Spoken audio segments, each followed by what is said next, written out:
Right వస్తుంది మరి ఇది అవసరం కదా హ్మ్? ఇక్కడ మంత్రాలకి ఇప్పుడు అర్థం తీసి ఇక్కడ ఇప్పుడు నాకు బొమ్మ వస్తుంది బాగా వస్తుంది చూడు. బాగా వాడుతున్నాయి అన్నమాట పోతే నేను బోర్డు వేసి బోర్డు ఎవరి విచారా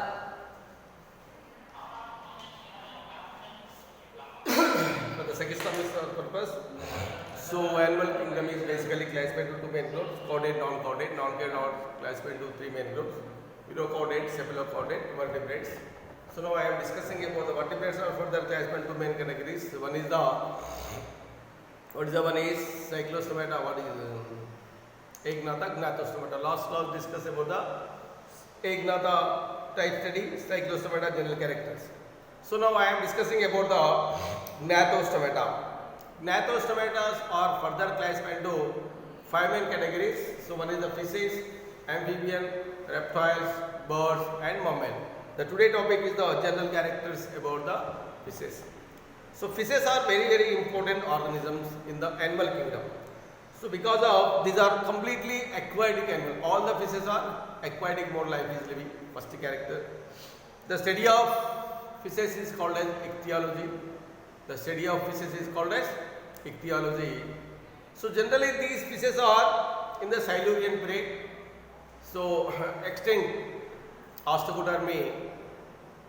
Through this osteodermy, whatever these group of animals are generally origin. At the time of Devonian period, the fishes, the number of animals is very increased. So that's why Devonian period is commonly called as golden age of fishes. So now these all the fishes are aquatic. First character is all are aquatic animals. Animal body is generally streamlined. So body is divisible only two parts: head and neck is absent. So because of generally head, neck, trunk. Here what happened? So two important parts are completely absent. That is the tail is absent as well as neck is absent. Completely head is fused with the trunk.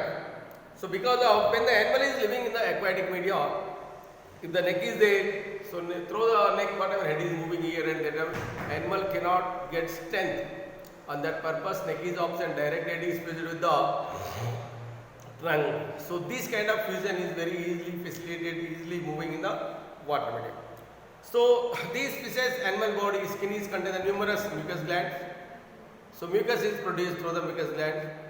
Through the mucus whatever, and also body is covered with the scales, completely placoid, ctenoid, glaunoid, cycloid cells out there.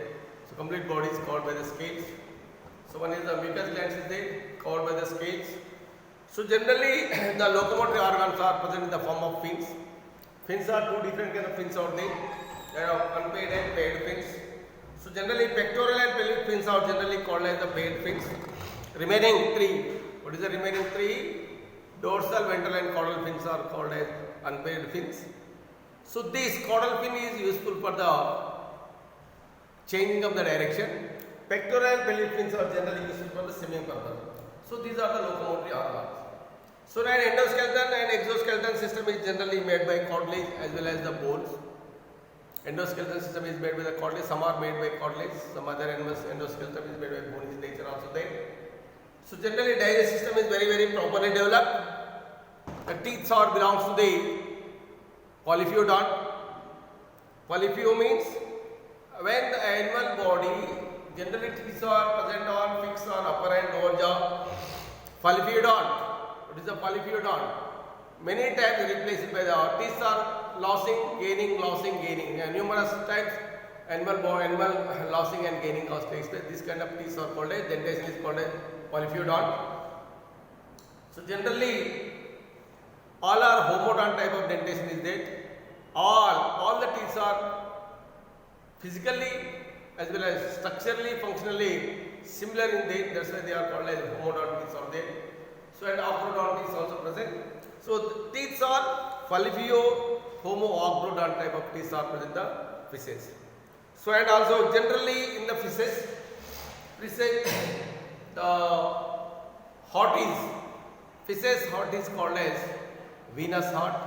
So because of always in the fishes the only impure blood is flowing from one place to other. It means pure blood cannot come to the heart of the fishes. Always what blood is coming through the heart of fishes means only impure deoxygenated blood only coming. Circulation is takes place. That's why it is called as. That's why it is called as. What is that called as? Venous heart. And a single circulation only takes place in the fishes, especially. And also it is also called a branchial heart. Fish's heart is also called a branchial heart. Fish heart is made by the two chamber heart, one auricle, one ventricle. So this is general information about the heart. So generally, mesonephric kidneys are present. They are used for the excretion. 10 pairs of cranial nerves are there. So they are cranial nerves are how many are there? 10 pairs of cranial nerves are there. Sexes are separated. Sexes are separated. So generally direct development or indirect development takes place. So these are the some important basic important characters about the fishes. Once again reminding, all are aquatic, streamlined body, neck is absent, body is covered by the scales, body is contained, skin is contained in the mucous gland. So generally pronephric, proceller type of vertebrates are there. So locomotion is takes place the fins, and heart is venous heart is there, and it is also called bronchial heart. Two chamber heart, one auricle, one ventricle is present, and also mesonephric kidneys are there. Respiration takes place by the gills, and reproduction is also takes place. Sexual reproduction is takes place. Sexes are separated, direct or indirect development is takes place. These are the some important characters about the fishes. So now I am classification of fishes. Fishes are classified into three main categories. They are of number one. What is the name? Acanthodini. Osteodermy. So second one is the Osteichthyes, third one is the Chondrichthyes. So on the base of endoskeletal system, fishes are classified into three main categories. That is Placodermy, Chondrichthyes, Osteichthyes. Placodermy, Chondrichthyes, Osteichthyes. So here in the Placodermy, the external skeleton is made by the placoid scale. Very bony nature containing plates-like structures are present. That's why they are called. They are all are extinct. Now they are not present. Except the two group of animals are generally present. They are Chondrichthyes animal, Osteichthyes animal. All the Chondrichthyes are exclusive marine animal only. So these are ureotelic animal. So urea is generally stored in the animal body of. So here also placoid scales are covered by the scale. So here hydrocilus type of tail caudal fin is present. So there is no any further division in the Chondrichthyes. Now Osteichthyes is also classified into three main category: Acanthodini, Sarcopteridae, Crossopteridae. Sarcopteridae further classified into two main categories. So that is the dipnoid fishes. So dipnoid fishes are generally called as lung fishes. So here what happens, this group of animals generally two important characters are through the lungs as well as through the gills. Respiration takes place. So that's why they are called as lungfish.